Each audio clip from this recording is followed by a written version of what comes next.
विमल पोलो जुबा केसरी, हर पल मनाओ केसरी त्योहार। नमस्कार, राष्ट्र की बात संडे एडिशन में आपका स्वागत। मैं हूं मानक गुप्ता। एक बार फिर हर संडे की तरह आज भी 5 पॉलिटिकल पंडित मेरे साथ राष्ट्र की बात संडे एडिशन में जुड़ रहे हैं। आपकी स्क्रीन पर मेरे साथ क्या हर्षवर्धन त्रिपाठी और विनोद अग्निहोत्री आ गए।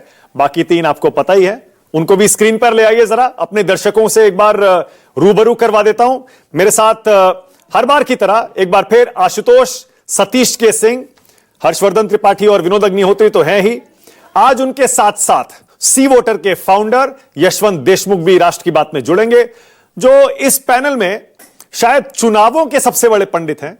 क्योंकि हम लोग तो एनालाइज करते हैं, रिपोर्टिंग की है, पत्रकारिता का ठीक ठाक अनुभव है, लेकिन यशवंत सारी हैट्स पहन चुके हैं। पत्रकारिता भी कर चुके हैं, फील्ड रिपोर्टिंग भी कर चुके हैं, सर्वे भी कर चुके हैं, और अब सी वोटर हर कुछ महीने में सर्वे लेकर आता है। एक बार फिर यशवंत देशमुख बिहार का एक सर्वे लेकर आए हैं। बहुत डिटेल्ड सर्वे है।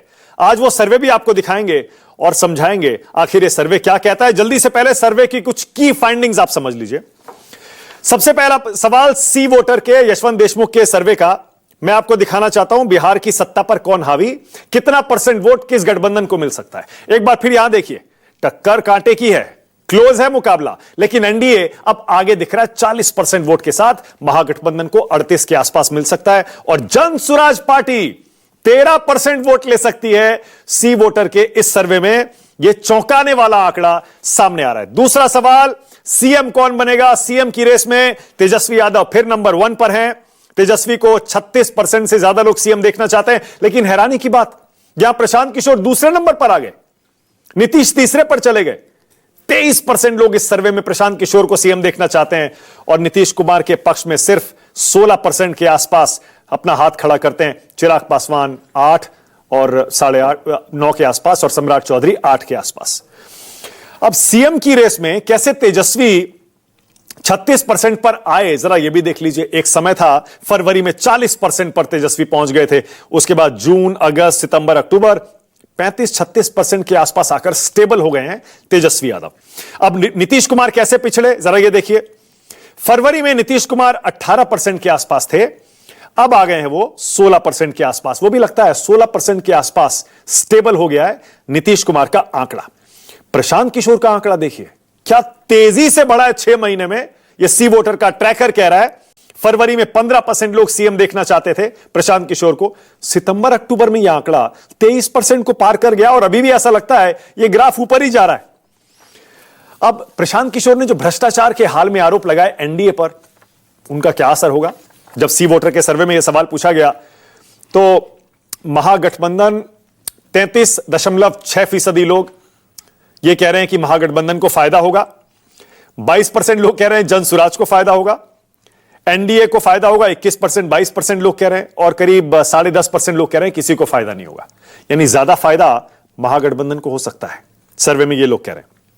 अब एक और सवाल, क्या एनडीए जीता तो नीतीश कुमार सीएम बनेंगे। बहुत इंटरेस्टिंग सवाल है और जवाब भी बड़े इंटरेस्टिंग मिले हैं। ये कुल देखिए, कुल 47.6% वोटर कह रहे हैं, इस सर्वे के वोटर कह रहे हैं हां नीतीश सीएम बनेंगे, जिसमें से इंटरेस्टिंग आंकड़ा यह है कि एनडीए के भी 63% सर्वे में हिस्सा लेने वाले लोगों को लगता है कि नीतीश सीएम बनेंगे। उसी तरह महागठबंधन के सिर्फ 28% लोगों को लगता है कि नीतीश सीएम बनेंगे एनडीए जीता तो। और यह आंकड़ा उलट जाता है जब हम नीचे आते हैं दूसरे आंकड़े में। महागठबंधन के 60% वोटर यह कह रहे हैं कि सीएम नहीं बनेंगे नीतीश कुमार अगर एनडीए जीता तो। बड़ा इंटरेस्टिंग आंकड़ा है। अब एसआईआर पर यह सवाल पूछा गया इस सर्वे में कि एसआईआर का क्या होगा इस चुनाव में, किसे फायदा होगा किसे नुकसान। मतदाता सूची निष्पक्ष हो गई है, 42% लोग कह रहे हैं। प्रक्रिया में अभी भी भ्रम है, 31% लोग कह रहे हैं। और एनडीए को फायदा होगा, 16.5% लोग कह रहे हैं। नए वोटर्स का फायदा किसे मिलेगा, जरा यह भी देख लीजिए। 46% लोग कह रहे हैं एनडीए को फायदा होगा नए वोटर्स का, 21-22% लोग कह रहे हैं महागठबंधन को फायदा होगा। तो यह सर्वे अभी यशवंत देशमुख और विस्तार से समझाएंगे कि आखिर सर्वे में हिस्सा लेने वालों की सोच क्या थी और की पॉइंट्स क्या थे। इस बीच राहुल गांधी अपनी हफ्तों की यात्रा के बाद देश लौट आए हैं और अब माना यह जा रहा है कांग्रेस पार्टी का कैंपेन और महागठबंधन का कैंपेन अब जोर पकड़ेगा। मीडिया में भी, सोशल मीडिया में भी, और राहुल गांधी की यात्राएं पहले से कांग्रेस पार्टी ने तय कर रखी हैं। सिर्फ बिहार में नहीं, राहुल गांधी का फोकस बिहार नहीं है, उनका फोकस 2029 का चुनाव भी है, बंगाल चुनाव भी है, और जो चुनाव आने वाले हैं असेंबली के वो भी है। इसीलिए राहुल गांधी का प्लान पूरे देश में घूमने का है। पर हां, बिहार का चुनाव गर्म जरूर होगा। इस बीच एक और खबर जो कल से 2 दिन से मीडिया में घूम रही है, सोशल मीडिया में घूम रही है, वो भी आपको याद दिला दूं। इस बार तेजस्वी यादव क्या 2 सीट से चुनाव लड़ने वाले हैं क्या? राघोपुर और फुलपरास, क्या यह संभावना है? और अगर हां, तो इसके पीछे की रणनीति, राजनीति है क्या? राघोपुर तो आपको सबको पता है, लालू परिवार की, आरजेडी की मजबूत सीट है, गढ़ रहा है। लालू जी यहां से विधायक रहे, राबड़ी देवी रही, तेजस्वी यादव 2 बार जीत चुके हैं। लेकिन ये जो फुलपरास सीट है, इसके बारे में आपको यह जानना चाहिए कि फिलहाल ये शीला मंडल जेडीयू की विधायक है, उनके पास यह सीट है। 2020 के चुनाव में कांग्रेस पार्टी की तरफ से कृपानाथ पाठक ये चुनाव लड़े थे और बहुत मामूली 10-11 हजार के अंतर से ये चुनाव हारे थे। 2015 में भी जेडीयू के पास ये सीट थी और तब भी करीब 14-15 हजार के अंतर से जेडीयू ये सीट जीती थी और तब बीजेपी के राम सुंदर यादव दूसरे नंबर पर थे। चलिए शुरू करते हैं अब संडे एडिशन राष्ट्र की बात का। आज का सवाल आ रहा है आपकी स्क्रीन पर।